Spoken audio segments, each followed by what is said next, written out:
Welcome to the Imposter Syndrome Club with Jessamy G and Alice Eady. I am not Jessamy G and Alice Eady. I'm doing the introduction solo today because this is a bit of a special episode.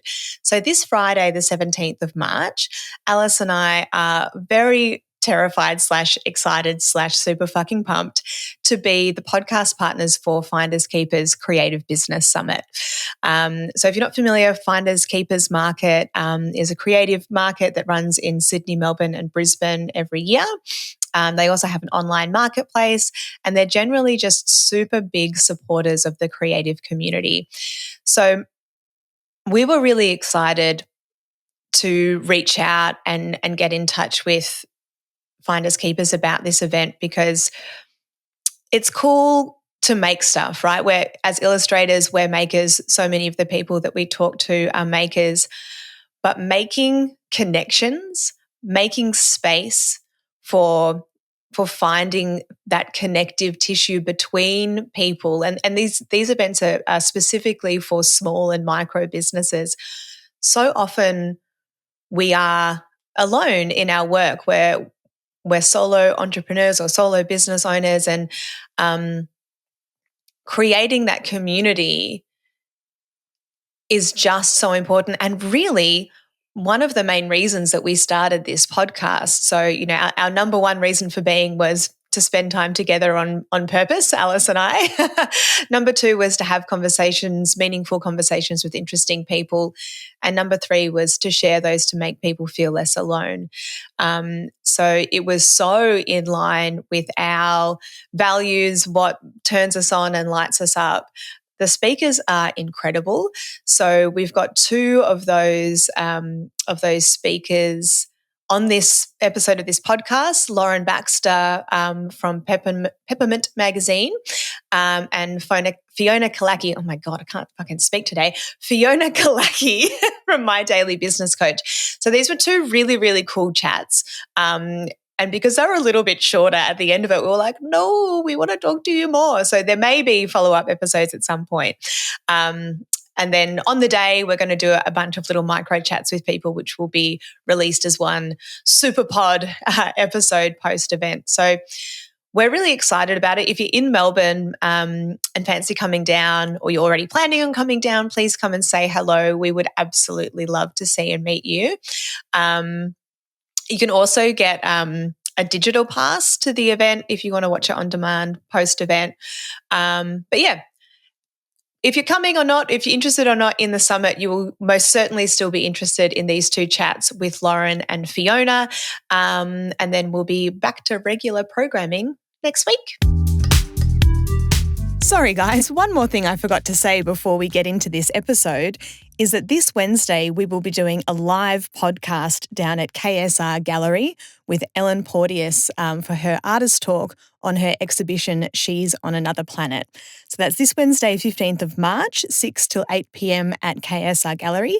It is free, which is very cool, but you do have to book. There's a link to do that in our link tree on our Instagram page, and I'll also pop it in the show notes for this episode. So we'd love to see you along for that.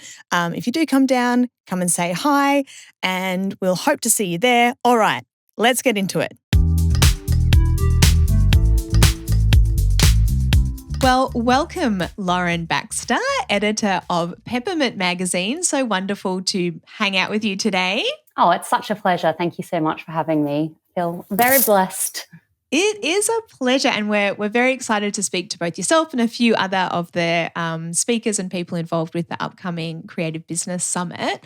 So we are going to jump right in, and as you know, the way we start this podcast is that we ask our guests to read their own bio. So would you indulge us, please? Yes, of course I can. Do you want the 100-word or 300-word one? Whatever your heart tells you. All right, I'll go for the short one. Okay. It's also a bit strange because it's written in third person. So anyway, I'll just go for it. Yeah, if it feels weird, we're doing it right. Yeah, nice. All right. So Lauren Baxter is the editor of the quarterly Australian publication Peppermint. While overseeing all things across Peppermint's print and digital output, an average day can see her turning her hand to writing, editing, art direction, styling, and more. She has worked professionally in media for almost 10 years and is passionate about making a positive impact through the power of authentic storytelling. With a keen eye on cultural and social movements, Lauren's vision for Peppermint is to champion marginalized voices and promote slow, considered articles that readers can sink their teeth into, the kinds of stories that perhaps raise more questions than they provide answers. Yeah. I love that. And can I follow that up straight away with just kind of asking you to give us a bit of more sort of background about Peppermint? Yeah, of course. So Peppermint started about 15 years ago now. Our founder, Kelly Sheenan, created the first kind of eco-fashion magazine, which at a time where, you know, sustainability in fashion wasn't a buzzword. It wasn't something that people were talking about. And it's just grown from there. Now our pillars kind of cover style, sustainability, substance, and sewing. Got to give some love to our sewing pals. But yeah, we just focus on good stories about good people doing good things, which I'm very passionate about. I love that. What a nice sort of star to be moving towards and to have as your kind of guiding principles. I'm interested in that, the style, sustainability, substance, and sewing. Yeah. That the sort of where those kind of came from, and interested to know whether maybe there's ever any tension between those things, say like style and sustainability. I know we've spoken to people in the fashion industry before, working in ethical fashion and trying to find a way to do something that wasn't compromising on style, but to be able to do it in a way that was ethical and sustainable. They had been quite a challenge. Yeah, for sure. And, you know, I think in 2023, intersectionality is the word that we always come back to, and something that is really one of the key pillars of our editorial content and integrity. But that's fucking hard. Sorry for swearing, but, you know, like, it's not going to happen for every business. And, you know, sustainability means something different to every single person out there. You might want to support brands that make locally or hand make their garments. You might want to support brands that have inclusive sizing or diverse models, or a First Nations brand. So it's going to mean something different to everyone. And at the same time, you know, like, a brand's not going to cut the mustard, especially a small brand. They're not going to be able to cut the mustard in every single area because it costs a lot of money, right? And it's going to take time. And so I think it's so important that brands, you know, have their core values and are able to return to them. And then, you know, systemic change, when we talk about these intersectional things, will come with time.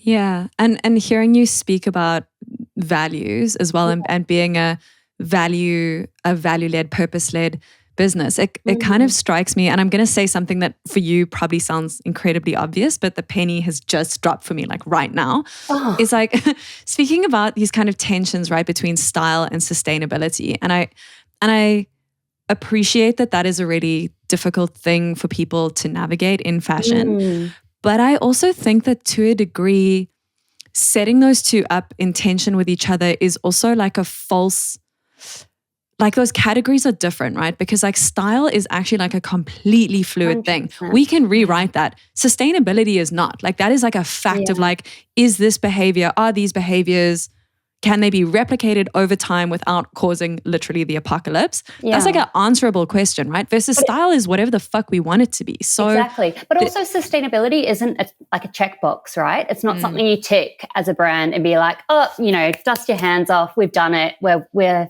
like an ethical, sustainable business. It's something that you have to return to with every, you know, every business decision, you know, like every piece of content that we create. But yeah, it's so funny that, you know, when you think about sustainable fashion, people just think of linen sacks, and, you know, it's you know, like it's such a misconception that we have. But there's so many cool brands out there doing things in their own way that's sustainable to them both as a business, because I think that's really important, and something that often gets overlooked in this kind of space is that we all have to feed our kids, we have to feed ourselves, we have to put a roof over our heads. So the privilege that comes with sustainable fashion, I think, often gets forgotten. But there's so many cool brands that are, making locally, just doing their thing. And yeah, it's really cool to be like their fangirl, to shout their names from the rooftops. Yeah, that is awesome. And I think you touch on a really important point there too, Lauren, around sustainability, is that we often, the first thing that we go to is environmental sustainability, but there are so many, economic sustainability, energy sustainability, of being able to, continue running a brand. If it's just one person that's working their ass off, that's not going to be sustainable. And then you can't go and do all of the additional aspirational things that you have in mind for your brand if you have no fucking energy left to do it, or you can't pay your rent or feed your kids or whatever the thing is. So it's all really important. And if you focus on just one, others are going to drop, and then it won't be wholly sustainable. Exactly. And I think that's what we think a lot about when we're putting our magazine together, is about how we can be a resource for people to question these things, and also give them the space to reflect and, take time out for yourself. Because sustainability, like I said before, it means something different to every single person. And, if you're burnt out, if you're exhausted, you're not going to be able to create the product with the values that you have at heart. So, yeah. Do you have any, and I mean, I know that this is very simplifying, but do you have any easy wins for people that are, and actually I'm not even going to speak in the abstract, completely myself. I'm of course I love this idea of sustainable fashion. Who wouldn't want to be part of that? I wouldn't even begin to know where to start, because like you say, I'm okay, it means big linen sacks that are $500 from someone in North Kids. Yeah. Right? And I love that idea, but it's not necessarily part of my budget. So is there, I would imagine anything, there's a gray scale, right? Where maybe you work your way towards something, but are there any quick wins that someone starting a journey into living more sustainably might be able to do kind of on a smaller budget right now? Well, I honestly think the most sustainable piece of fashion in your wardrobe is the one that you go to and you wear again and again and again. It doesn't need to be from, the super cool brand that's toting $500 linen sacks. It's the one that you wear and you champion, and it doesn't just get relegated to a space behind your wardrobe that, you forget about.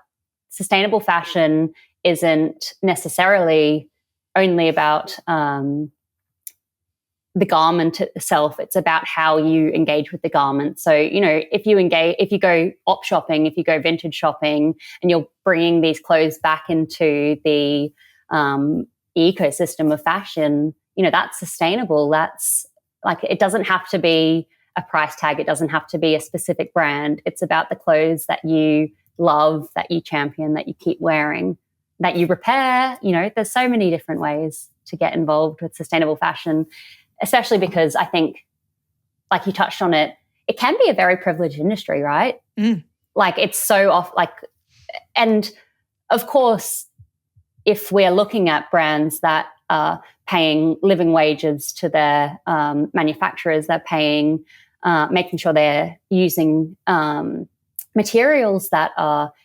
certified organic, or all these other accreditations, they are going to have a price tag. So we also need to be okay with coming to terms with that price, but then also giving these garments a longer life cycle. So it's not just a wear once and take the Instagram photo and forget about it.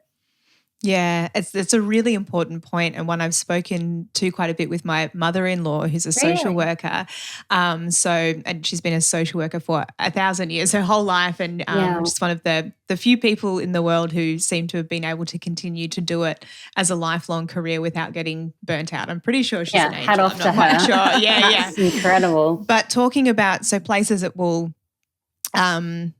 often get a bad rap, and probably with good reason, like Kmart's of the world. Kmart for her is incredible because it's a place where she can take her clients, where they can fit out their house for a really affordable amount of money, but get stuff that also actually looks nice. It makes them feel like they're not just getting the bargain basement bullshit that makes them feel good about themselves. Yeah. And okay, like this is not necessarily the ideal situation, but there is a place for some things that have that lower price range that you can't achieve by being completely sustainable and ethical, that are actually very important to some groups of people. And it's all about dignity, right? Exactly. Everyone deserves nice things. Everyone deserves to feel good about themselves and their home. And, fast homewares is definitely a rising problem. But if you can't afford the, the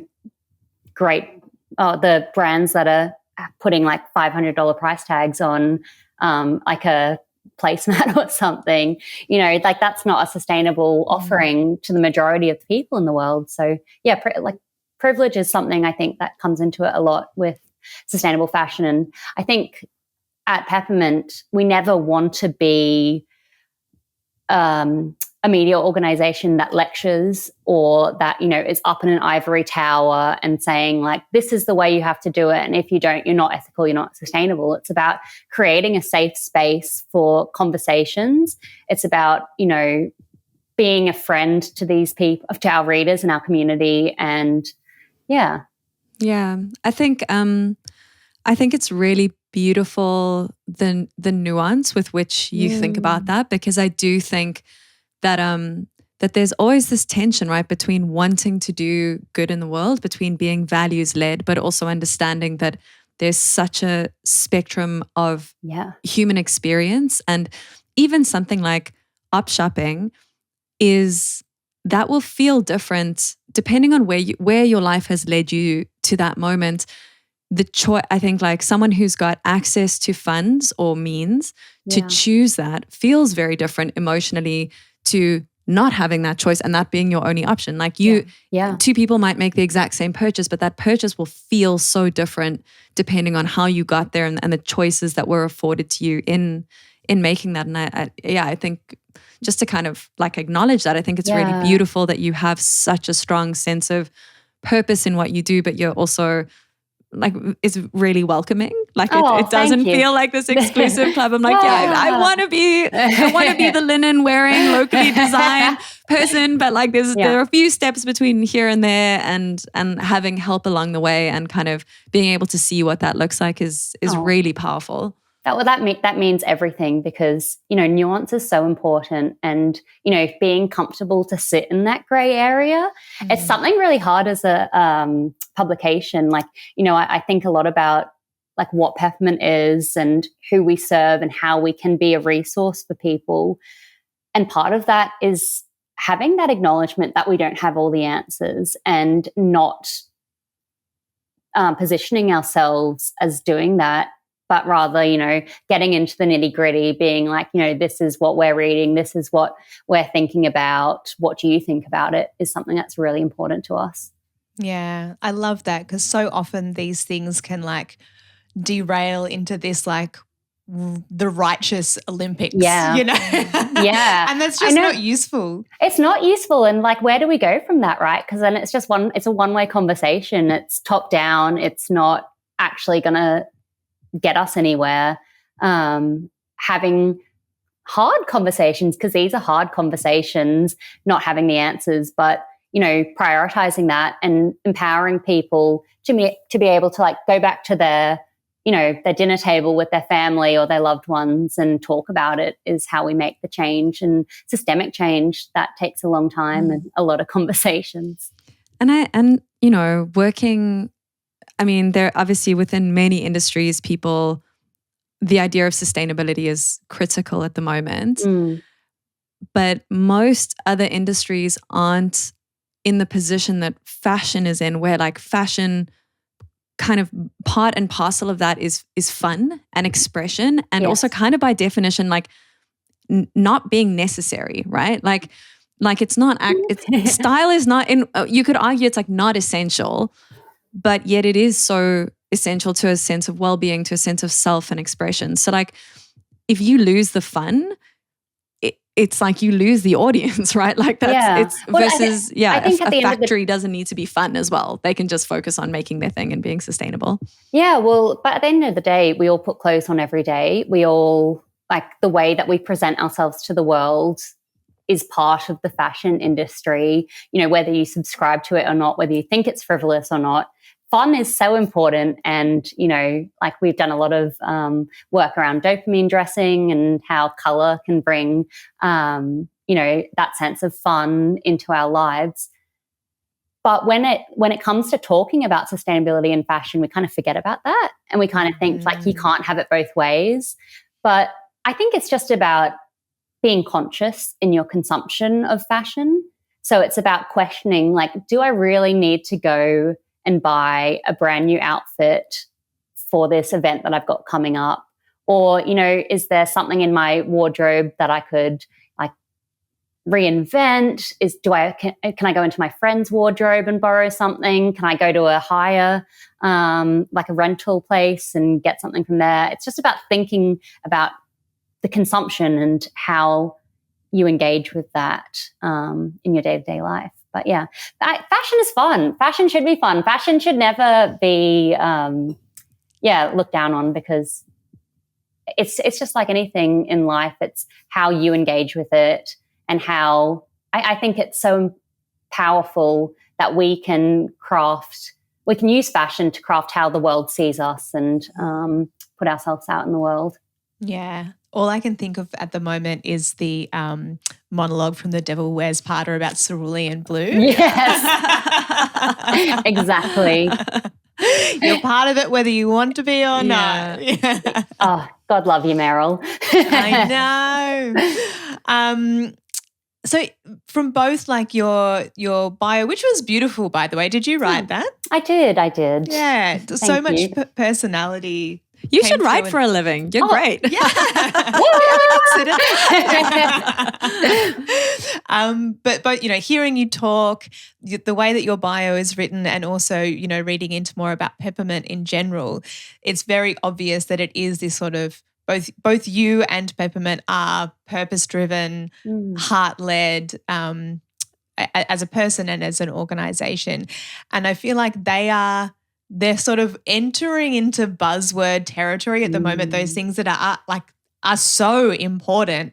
But it's sort of like how, things like vulnerability and things which are like so valuable and important, but it's almost like about to go off a cliff where it's just the thing that every business has as one of their values. Co-opted by the big ones too. Exactly, yeah. So what I'm interested in is like, what does that look like at a like day-to-day practical level in real life for you and your colleagues at Peppermint, whether it's in how your working processes and style is set up, or hiring process, or I don't know. I've never worked at a magazine. I don't know how any of it works, but I'm interested in that sort of like the real kind of practical nature of that, rather than it just being, because it's so obvious with you that it's not just a thing that's written on a value statement then printed on a wall. Yeah. So what does that look like in real life for you?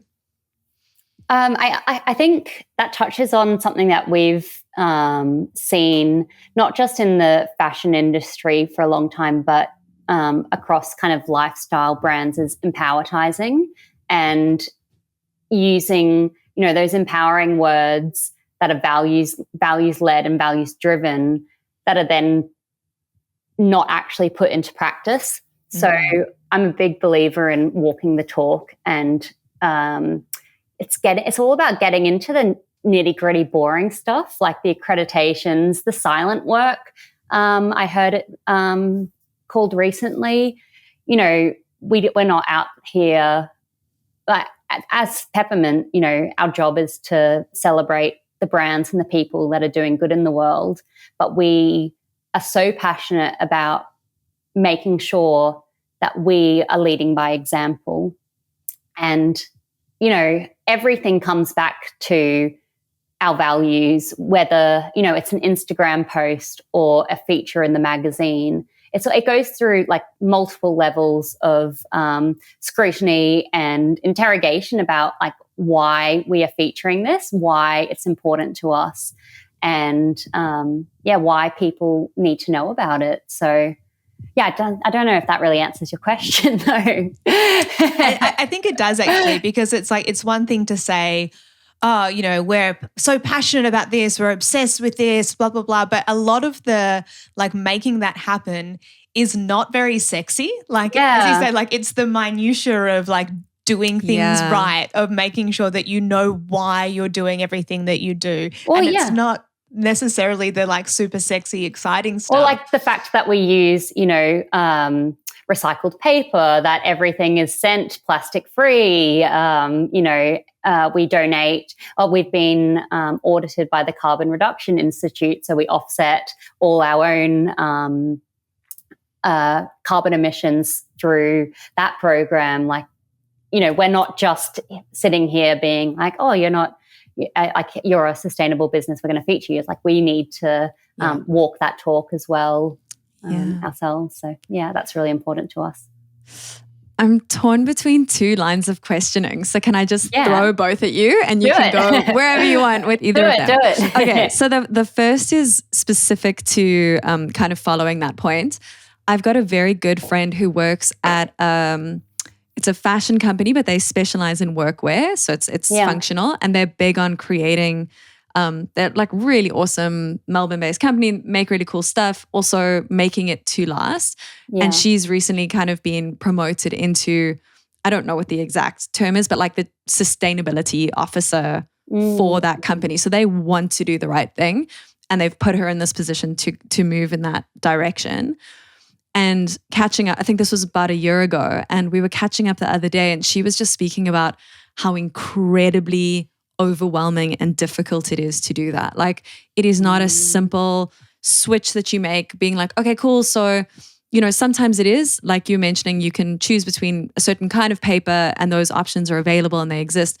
So every now and then the choices are like that, but there's some that are so overwhelmingly complex. And when you mentioned silent work, just the accreditation, the labor that goes into just trying to make a good choice, she says, is so overwhelming. Then the cost is prohibitive. The timeline is overwhelming.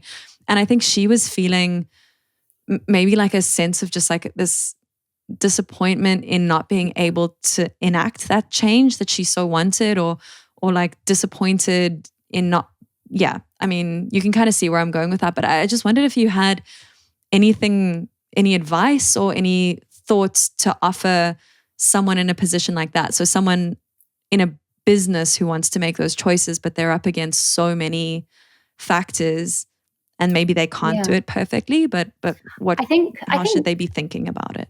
I think the word that comes to mind for me there is transparency. And I think we're seeing, for so long, the fashion industry has been a very like tight vault where, you know, no one knows where things are made. No one, like, you know, it's just a factory overseas and it's ended there.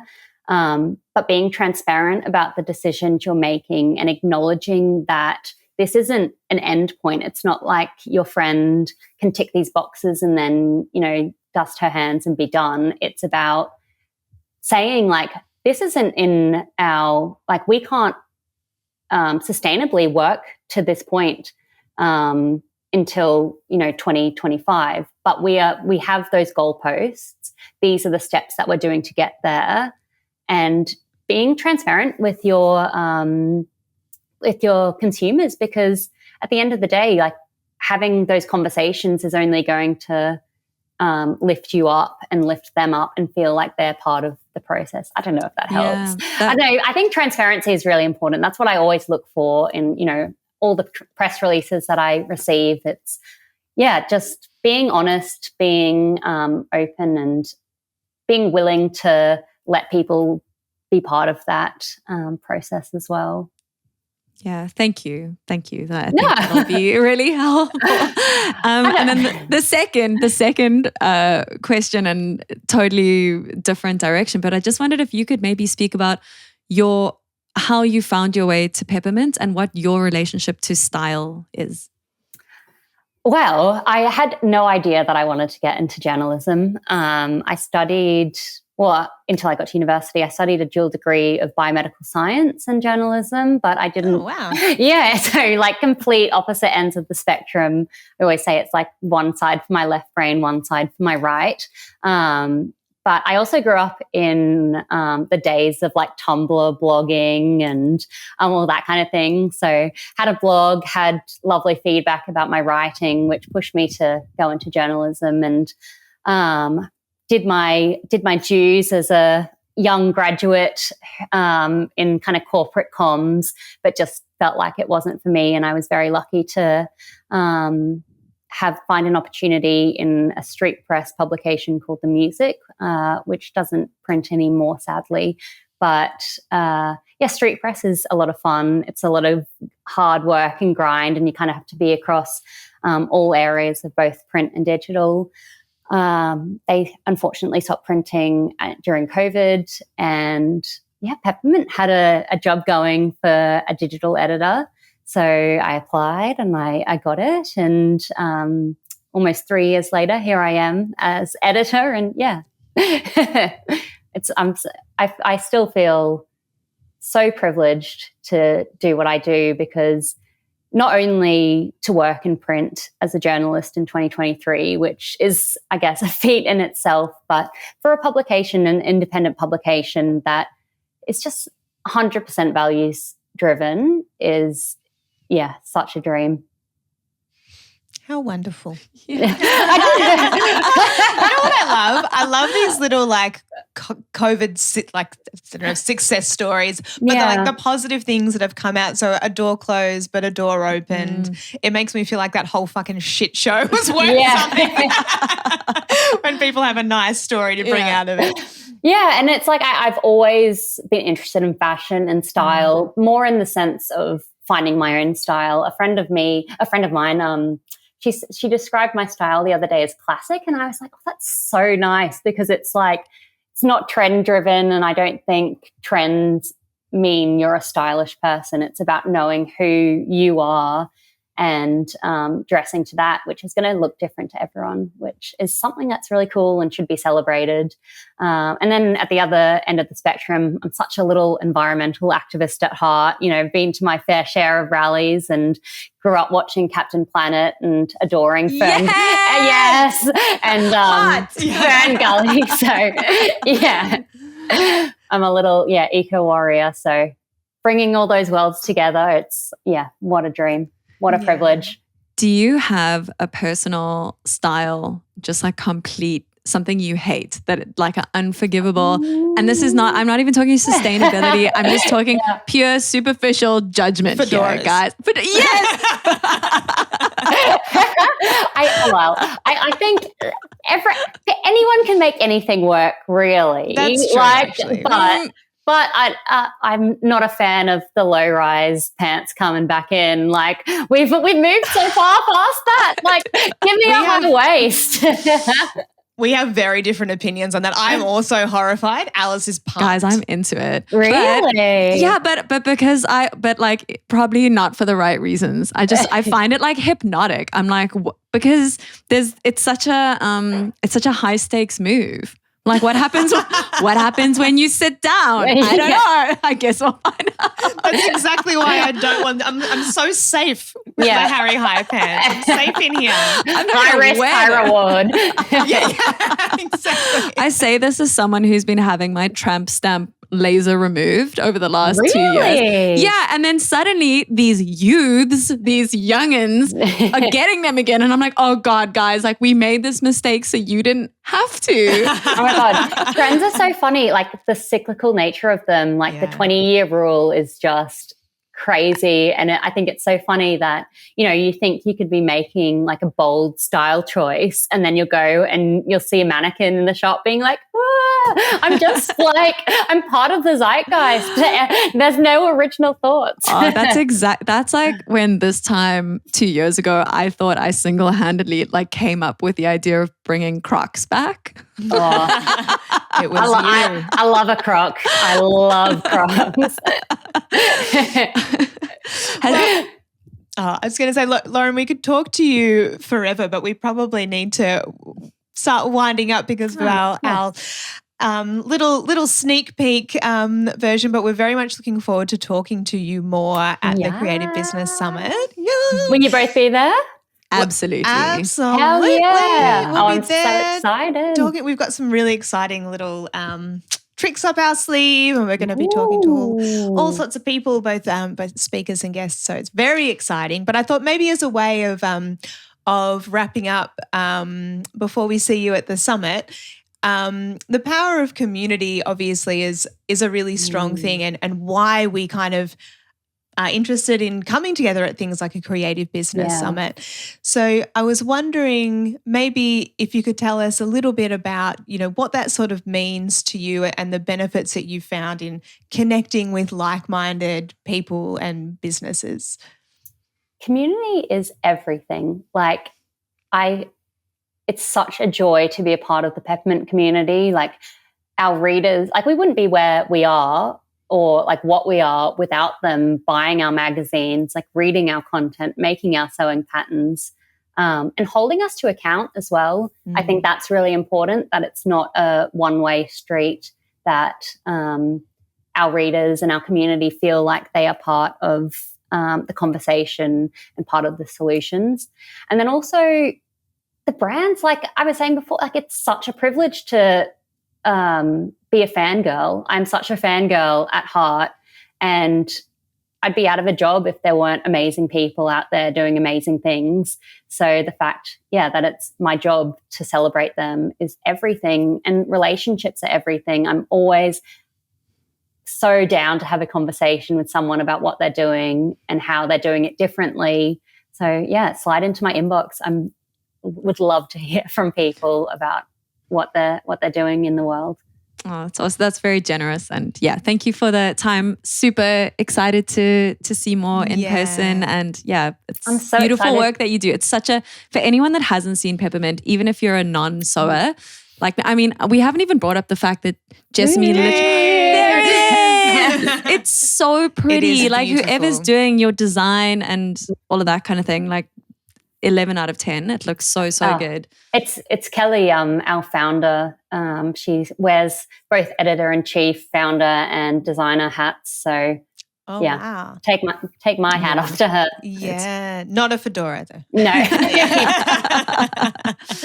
Well, from one fangirl to another, Lauren, thank you so much for your time today, and we'll look forward to seeing you at the summit. Thank you for having me. This has been so much fun. Yes. Yeah. Bye. Bye.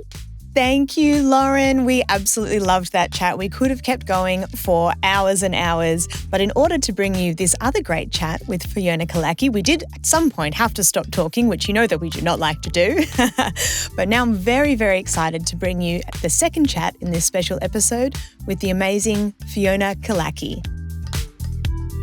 Welcome to the Imposter Syndrome Club special group episode in excited anticipation of the upcoming summit. I'm Alice. I'm with Jessamy as always. Hello, Jess. Hello, Alice. And hello, we're joined by Fiona Killackey, who is the founder of My Daily Business Coach, the author of Passion, Purpose, Profit. Thank you for joining us, Fiona. Oh, I'm so excited to be here. You have such a great podcast. It's an honor to be on it. Oh, thank you. So kind. And from a proper podcaster, no less. When we were doing our homework for this conversation and researching a bit about you, Fiona, we saw that you do podcast coaching among the many offerings and kind of business advice you give. And we were like, oh God. Shit. How to start a podcast. That would have been super useful 6 months ago. Exactly. Oh no, you guys are doing a great job. Okay. Everything's going to be fine. So before we get going, Fiona, we have our tradition, our awful, painful tradition of asking our guests to please read their own bio. So would you indulge us, please?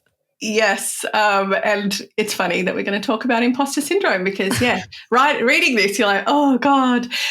Okay, so I'm an award-winning author, speaker, podcaster, accredited business coach, and the founder of My Daily Business Coach. I've worked with large and small brands in senior content, brand and marketing roles, including Amazon, Cool Hunting, Audible, and Country Road Group for nearly 2 decades. And now I spend most of my time helping small business owners nail their marketing, their systems, their brand in a way that doesn't make them feel gross or make them gag. Yes. So cool. That is such a great line. And I feel like that is so much of what we talk about is like, how do you do things authentically in a way that doesn't feel gross? Yeah, that is literally the perfect phrasing of that, because like so many times we've even had decisions to make where we can't even pinpoint why it's a no, other than exactly like, oh, and that just feels kind of icky, like, ugh. Yeah, and I feel like that's such a big part of an obstacle for people when they're marketing their brand. Even people, like I work with lots of people who've been in marketing and had big marketing careers, and then they're like, it's easy to market something else. It's really hard to market your own business and yourself. So, yeah, we try and work with people on, what kind of marketing feels right for you, what feels natural, what are you naturally good at, what do you enjoy, and then let's look at the different channels for that. Yeah, it's interesting. And that's sort of part of the reason why it's not just to make people terribly uncomfortable when we invite them on our podcast to read their own bio, but it is that interesting thing of like, you'd be more than happy to say that about your colleagues or other people that you work for. But when you're reading it out about yourself, there is something that always feels that little bit uncomfortable, to talk about ourselves in that way, even though, you've just read a list of truths about yourself, you can still feel the discomfort in it. Oh, totally. And even I think it's such a cultural thing in Australia as well. Totally. And, I've lived in London for a few years. I was born over there. But I did a mastermind in the US recently, a couple of years ago, and 90% of the people in there were American. And I became really good friends with a really great person in Amsterdam. And what we bonded over originally is that she was like, oh, the Dutch are kind of like Australians. We don't go out saying, I'm so amazing and I'm really good. And so, yeah, it's also probably a show of our culture that we're very much like, don't big up yourself, don't say how great you are, when we should all be doing that. It's definitely a learned behavior. Like I can remember moments as a kid getting shut down for kind of being too big for your boots, and how that feeling lands. And it is, I mean, to a degree, it's also part of socialization. Like there are boundaries and limits to all of this. But it's definitely a learned behavior. And to that point of kind of discomfort, the title of your book, right? So Passion, Purpose, Profit. Yeah. We were looking at it earlier and noticing how, so the first two words, in the creative community at least, there's a lot of comfort around that. Like happy to talk about passion as much as you want. Definitely happy to ask questions around purpose, what that means, doesn't mean. The third word though, profit, it like suddenly gets awkward. And if you could maybe just talk to us a bit about how people, what is the relationship that you see often with people and money, and how they think of their creativity in relation to, paying rent? Yeah, I think it's been, firstly with the book, I think that we absolutely had to have that in there, because it's one thing to have passion and purpose, but if it doesn't pay the bills, it'll lead quickly to resentment and regret and all the other R words. And so the first thing that I work on with people is their money. And I'm always like, from, the very first coaching session, we cannot get anywhere if I don't have real overview of your money. And people all the time, like people say things like, the amount of times I've been told, oh, I'll tell you what I earn, but I guess it's probably not a big number for you. I'm like, it's just a number. It's just a number. Yeah. We have somehow equated self-worth and success with financial figures, rather than looking at, what other things mean success to me, like freedom and time with my family, or freedom to choose the type of projects I bring on. And sometimes, money has to come into that, but there's other factors for success outside of money. But I think the other big thing with creativity in what you were asking is that we've been sold this lie that creative industries don't make money. And it's like, it's absolutely untrue. And there are so many, instances where people are artists who are making really good money, or people are textiles designers and making really good money, or people have taken, different skill sets from an art degree and put it into a business. Like a business, to be successful at business, you have to be creative. It's just part of it. You are problem solving all day long. You're putting out fires all day long. So I think to your question, money is a huge part of why people get into business. I would say like 97% of the people I've worked with have to make money. It's a huge part of their business, but they also have other things they want to achieve. And sometimes we can focus too much on the money side of it and not on the other factors that make it a really successful business. Does that make sense? Absolutely. Yeah, it's such an interesting thing, isn't it? Because I think yes, there's part of it that there's this false narrative that the arts or creative industries don't make money. But then there's another side of it as well, which is almost that like as creative people, you're not allowed to admit or aspire to making money. You're meant to be doing it only like altruistically, and like, God forbid, you should also want to like aspire. I mean, and it's not like, it's okay to aspire to want to be able to like pay your bills and mortgage, but I'm like, well, what if I want to have enough money to go on a fancy overseas trip or buy a fancy car? I'm allowed to want to do that. But it feels so hard, I think harder in those industries to, and obviously they're not the goals for everyone, but it's definitely discouraged to admit that that is something you would like. Yeah. And it's also like, where do those narratives come from? So when I work with people, we always, talk on money mindset as well. And I know like and I'm always very open about this in my own business as well. So I grew up in my parents were immigrants to this country and we all came from overseas, and there was very much we have sacrificed so that myself and my 3 siblings can have better education, better quality of life, better weather, everything. And so we were raised with like, you better do well because look at everything that we've done for you. Not in a negative way. They were very like encouraging. But I think the other thing that came from that is my parents were both Irish. And so we were raised in an Irish Catholic house where it was very much volunteering, giving back to the community, service-based, which is a great thing. But also it was drummed in, you don't want to be greedy, rich people don't do enough for the community. Like, it was that kind of stuff. So you have to really unpick the narratives that you have grown up with, and look at, like constantly I was told money doesn't grow on trees. And if you want to earn, it's hard work all the way. And so that is also something I've had to really unpack, because I had equated earning more money with you will be working 24/7, you will be stressed, you will have no time for your family, which is just not true. So building on that point, you mentioned how in your first meeting with someone, so if you're going to have a coaching relationship with a client, you obviously need to get a bit of a sense of the lay of the land in terms of where they are, maybe a sense of where they have been, and then obviously where they're going. Mm-hmm. So money being kind of one domain, what are the other kinds of questions or things that you're interested in when you start that relationship, and why those factors?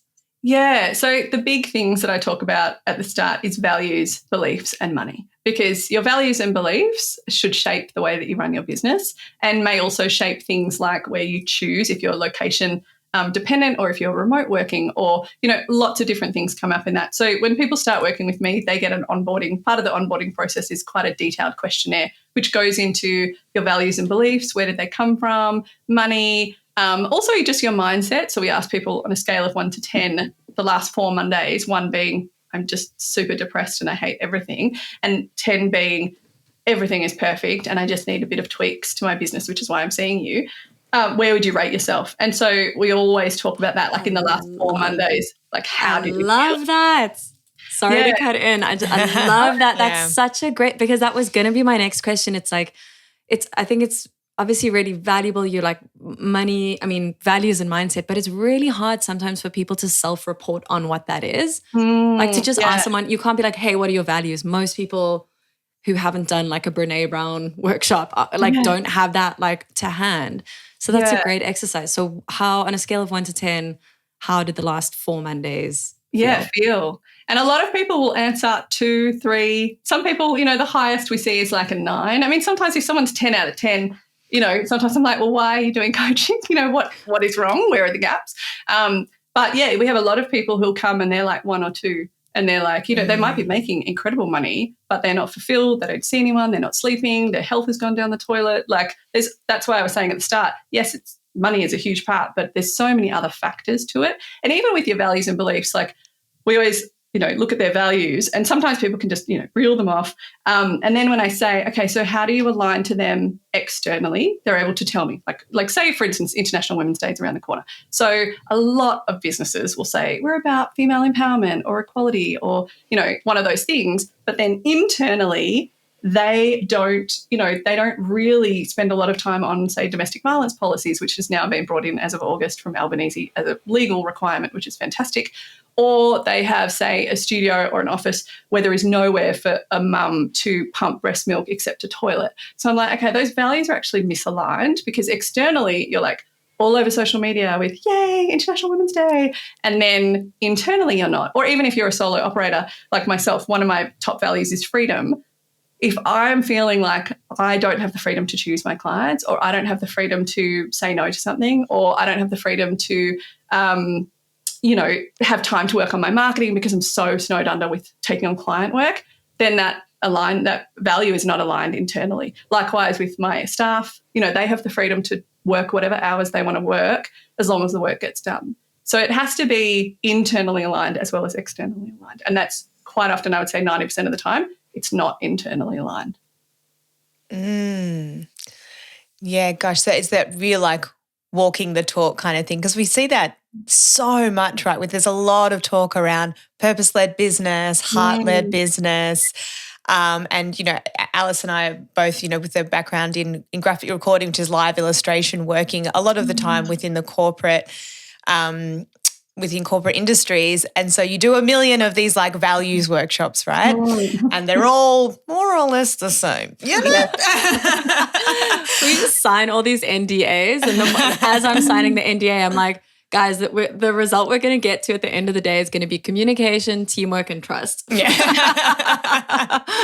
And integrity. Yeah.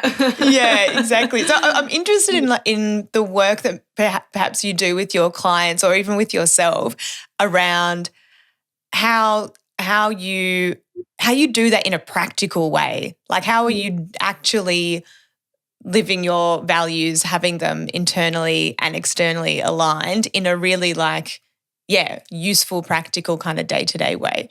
Yeah. So I think one of the things around purpose, all of that sort of stuff, and heart-centered and all those words, is it has to really ring true. Like, you can see through it very easily if it doesn't.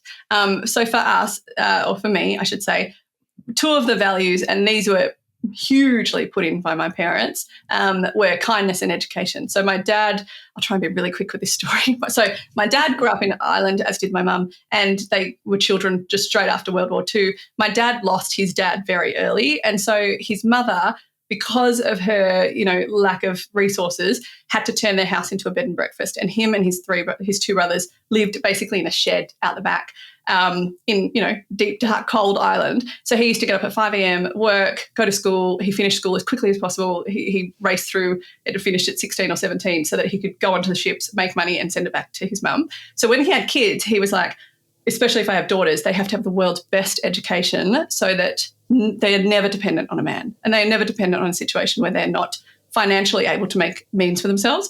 So education is a huge one. And so my parents were also like, if you have the education, it is up to you. It is your responsibility to give that education back to people who may not have had the opportunities or the access to that education. So it's a huge part of the brand values. So with that, on a practical level, we have the podcast, we have a Sunday email, both of those are free. We have a bunch of free resources. We have a bunch of downloadables. And then, of course, we have the book, which is like the next level up. That's $29.95 if you buy it in most places at, RRP.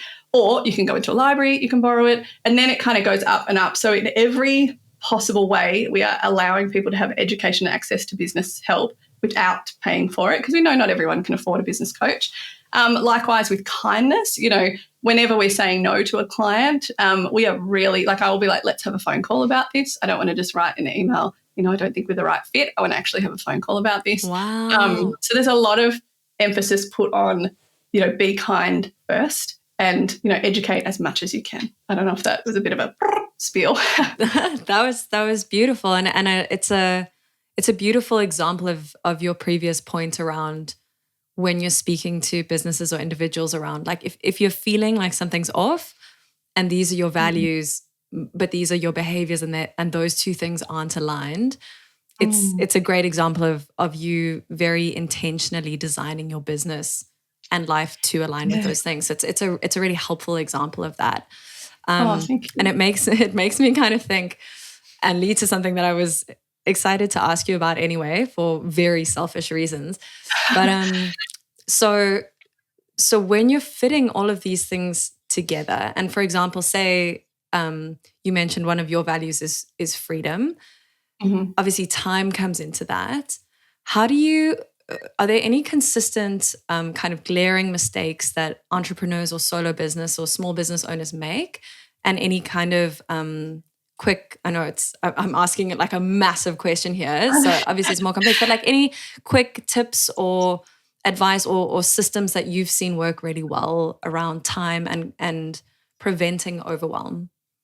Yeah, so the first, and it kind of goes back to money. So I always work with people on their money mapping, because you want to figure out how much do you actually need. So, because you want to get a number that is actually your number. So that includes how much do you need to survive, you personally, like bringing into the family or, as yourself, rent, all of that stuff. And then how much does the business need to survive? So you have equipment, subscriptions to things like Zoom or whatever it is.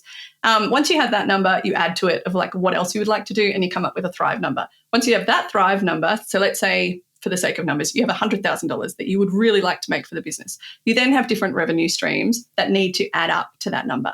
So that's the first part. Once you have the revenue streams, so let's say for me, I have one-on-one coaching as one of them. There's only so many hours in a week. I cannot make more hours to do one-on-one coaching. So I have to look at that number and figure out how many hours in the week do I have to do coaching, and then what do I need to price that out? And so rather than, I think what happens is people look around the market and go, oh, most coaches charge this much per hour, I'll just charge the same. And so it actually has no bearing, because you don't know if that person has investment properties, if they have other things, that they're okay to charge a bit less than what you need to charge. So for me, I look at that, then I look at my time for the week. So I am the primary caregiver of our two children. And so I have one in primary school, one in childcare. So I really can only work 3 days a week. And so I have to fit group coaching, one-on-one coaching, courses, podcasts, marketing, everything into 1 3-day week. And sometimes I'll go to 4 days. Like right now, I'm trying to write my second book. So my son is going into childcare a couple extra Fridays. But for the bulk of it, I have to get my work done between 9:30 and 3 o'clock, which is school pickup time. So in that, I'm then figuring out, I think one thing that's really, really helped me is to time block. So I only see clients on Tuesdays and Thursdays. I only have, 8 sessions a week that I can do one-on-one coaching. So that money that I get from it has to equal 8 sessions a week times roughly 40 weeks, because I have to take off school holidays. And then that amount is what I need to earn from that. But that's capped. So that's another thing. People think that they just have endless amounts of time. They don't. Like, I cannot do more one-on-one coaching. So then money needs to come in from group coaching, which is less time and more money, because you've got 10 people paying for that 1 hour as opposed to one person, or, courses or things like that, or speaking gigs. So it's figuring that out, because then it allows you to figure out your time, rather than, I think at the start, when I was starting, I was like, writing an article for the design files, then doing a phone call, then busting my, gut to get into the city to do a consult with a corporate company for the afternoon, then rushing up. It was just a mess. Whereas now I know Tuesdays and Thursdays, I'm literally going to be on Zoom most of the day. Marketing I do on Mondays, and I also figure out other stuff, like I have my session with my assistant. So time blocking has been huge for me, and that is literally blocking chunks of time that you just focus on one thing as opposed to 50 different things. That is such an incredibly useful way of thinking about pricing. And it's simple, and it sounds kind of obvious when you hear it, but I'm like, this is blowing my mind, because there's this sort of false sense that we should be able to find more time, particularly as as solo business owners, or people who do have heart-led businesses that they're passionate about, that you should be able, like if you loved it that much, you should be able to find more time, but time is a finite resource. It is. Yeah, and energy as well. That's the other thing. It's like the time and also the energy. Yes, the energy to do whatever you're doing. And also even things like, I used to do consult calls. So that's where someone can book in a free call and chat with me for 20 minutes. They used to be unlimited. So people would talk for an hour. I'd give them all this advice, and then they'd get off and be like, oh, I don't really need to pay for you because you just told me everything. So then I started getting shorter, and now I actually do them at 3 o'clock, 3 till 3:20, and that is when I'm driving to my son's school. So I'm either sitting in the car park or I'm driving. So it's not cutting into my actual work hours. It's being done at a time when, whether that person takes coaching up or not, it was time I was unusing anyway. Yeah, that's so with the idea, because I I think a lot of people don't necessarily, and I'm including myself in this actually, coaching is this interesting intersection, right? Where you're not a financial advisor, you're not a therapist, but also you're kind of both of those things as well. So given that, like you say, it's not just about, if it was as simple as a 1-hour phone call with someone who could deliver all of the golden information anyone needed, like we'd all be, that this would be solved, right? So there's obviously more to it. So can you describe a bit like the coaching relationship with someone and what people look for in a coach, and also what it is you do when you coach someone? Yeah. So I think I mean, everyone works in their own way. I was coaching for, 5 years before I got my book deal. And talking of imposter syndrome, I was so petrified that somebody would interview me after my book and say, you're not an accredited business coach. You haven't done International Coaching Federation training. So then I paid $7,000 to do a accreditation in business coaching. And I failed a couple of the things, and I had to redo, not failed, but I had to redo 2 of the assignments. And the woman was like, you're putting too many of your own questions in. You need to stick to the script. And I was like, I don't want a script. That's not how I work. And I've since coached a couple of coaches, and I sort of don't coach coaches because I think you've got to come up with the way that you work yourself. And with this accreditation, it was very much ask this question. If they say X, Y, it was like a map, like those kind of Cosmo quizzes. Oh, really? I love that. I mean, that part I quite enjoy. But it was like, then it leads to this, and then don't veer off it. And I was like, oh, my God. So they were sort of like, oh, you're more like a mentor than a coach. A coach just asks questions and doesn't give advice. So I sit somewhere between, I would say, giving advice and, allowing that person to come up with the answers themselves. So in terms of who works with me, I work with some people who are, owners of companies that have been around 20 years and they're making multiple millions, and they've got 50 staff. And so I might be working with the CEO on, their own mindset, but also on staff issues, structural changes, organizational charts, systems, efficiency, as well as, financial and marketing campaigns. Whereas somebody else might just have a business idea. And so it's working on the whole brand from the scratch. Like, what are you trying to achieve here? And so everyone comes with different issues. The first thing that everyone will do is go through values and money so I can get a total overview. And then it veers off into totally tailored custom coaching. So some people will come, like I have somebody who's just wonderful. He's worked with me for a few years. And he has now said, you've helped me with all the foundations. You've helped me get more money. He's been in business for quite some time. But he was like, now I want you to just literally say, this week you need to do this and I'm going to check your homework. Like, he's like, I just need that now. And so I was like, okay. So some people just want that. Some people just get on there to like vent about their staff and they're like, this is like a therapy session. And then other people are like, I want the full systematized, I want everything. How can I change? Like, should I use Asana or Notion? So it really is like not one, like this is what we do every time, because it changes. Just hope that answers the question without confusing you. Yeah, absolutely. I just, slight sidebar, I had no idea that coaching training would be that like specific and structured. That seems mostly unhelpful. It was really like, if it was that simple, why don't you just like get a book? You know what I mean? Yeah, why don't you just print the map? Yeah, it literally was like, this is a book you should read, take diagram, blah, blah, blah. This is, like there's goal coaching and there's like all these different acronym coaching, like fire coaching, and the F stands for this and the I stands for this. And so you have to have questions that relate to that point. And it just wasn't, I was like, this is not relevant for a lot of people. Yeah. And I think that because that relational aspect of it is so important, like your humanness with all of your individual Fiona experience and your perspective in any type of like relationship or conversation, like that's what's so valuable is you're seeing it from a perspective that literally no one else in the entire world can, like we all do, and take that personality out of it. You're like a robot. Even I had one person who did coaching once for one session, and she'd done like a Tony Robbins, or maybe not Tony Robbins, I don't want to bag out anyone. It was a particular coaching thing. And she was like, so then you go through 3 sessions and each session asks these. And I was like, yeah, but what if you run out of questions? Like, what do you ask then? What happens after 3 coaching sessions? And she was really like, I don't know. Like, that's what the book said. It's like that. And I'm like, oh, come on. Like, yeah, you're talking to real people. We're not robots. We don't all perfectly fit into a box. So I have a question that I've wondered a long time about values, and I'm only piecing together how to articulate this now. So both of you excuse what happens. We're with you on the ride. Okay. What happens if people are wrong about their values? And I don't mean wrong to have whatever value they have. They can value whatever they want.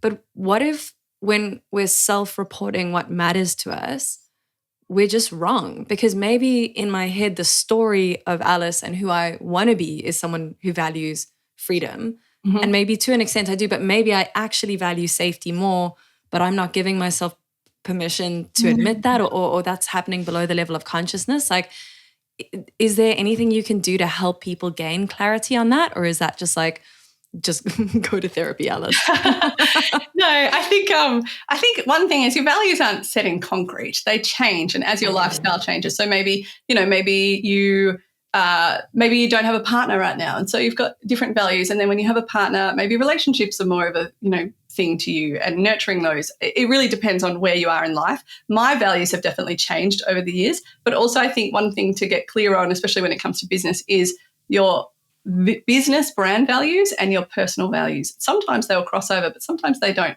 So I would say like one of the biggest personal values for me is family, and also another big one is spirituality. I'm a very spiritual person. However, that is not part of my brand values. I'm not a spiritual coach. I'm not trying to be a spiritual coach.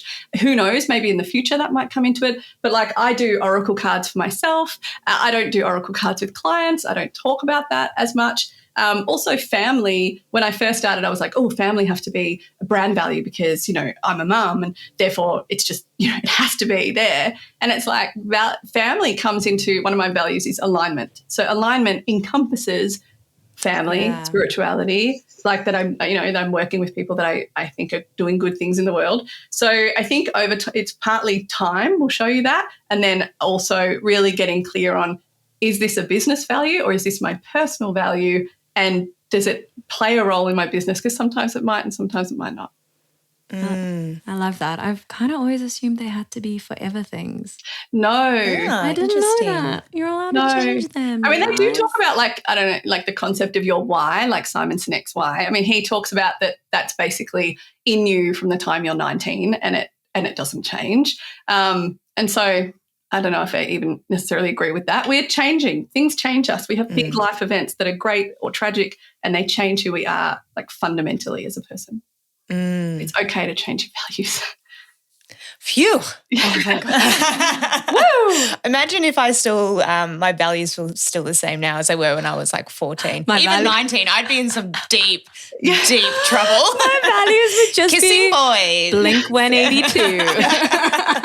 Oh my God, I was like obsessed with Jurassic from Heartbreak High. Totally. So, I mean, hang on, maybe I do still have the same values.